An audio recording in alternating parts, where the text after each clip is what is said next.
Is everybody here then? Yep. Yeah. Excellent. Excellent. Okay, so welcome to this one-shot module for Fantasy Grounds for FGCon 7. I am your host.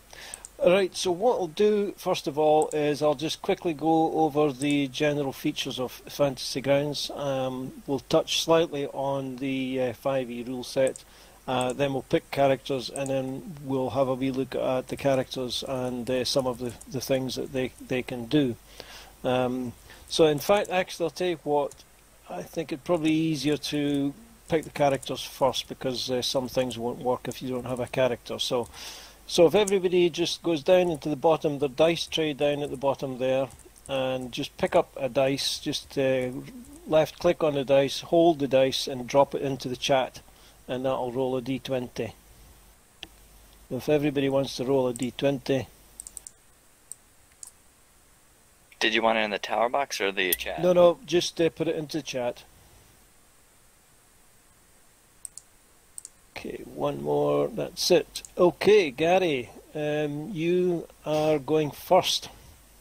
So would you like to pick a character? Domino is a monk. Can't remember what else fits. Oh, he's a barbarian. Pinch is a rogue. Midnight is a wizard. Ridgely is what the hell is he? Fighter. And Sinead is a cleric. Fitz looks fun. I'll kill him if there are no objections. You just take your pick. So Michelle and Rob, you're going to have to roll again.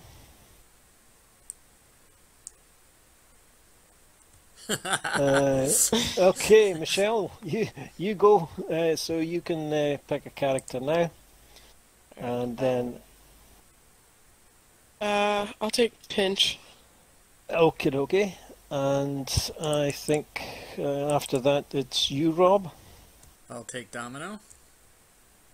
And Darren, I think you're next. Go with Sinead. Sinead's a cleric, yep. And Blue. So what's left? You've got Midnight, who's a wizard, and Ridgely, who's a fighter. And he's also a beast, because he's got it in his name for some reason or other. As you can see, Ridgely, the Beast Cooper, and Sinead McFairgold were the first two that I created, and after that I got fed up thinking sort of strange names, so I just gave them simple ones. I'll take the fighter then. Okay. And well, that means we add in. How do you spell? Is it Weedian? Weadian? Whedon. Right. Okay. Right. Whedon. So yeah, Blue. If you want to pick, just select your Ridgely from the character selection screen there. Just click on it. There you go. And that leaves you with Midnight. Alright. Okay. Right. So, you've got Fantasy Grounds open here. So, let's just go to the general UI quickly. Down the right-hand side is all your buttons. You are not going to be needing to worry about any of the buttons there, apart from one or two that I'll cover quickly in a minute. On the left-hand side, you've got your chat window. Underneath your chat window, you've got your dice box. Right next to the dice box, you've got some little buttons. Down the bottom, you can see there's F keys. You can set these up to do various things. And then the rest of it is your basic background, which you should see with FGCon all nicely up there. But the first thing we want to look at is if you go up to the buttons on the very top right hand side and the cross swords, the little button up there, and click on that, and that opens up the combat tracker. You should have the combat tracker open pretty much all the time. As its name suggests, it tracks combat, but it does a hell of a lot more than that, at least for the DM side.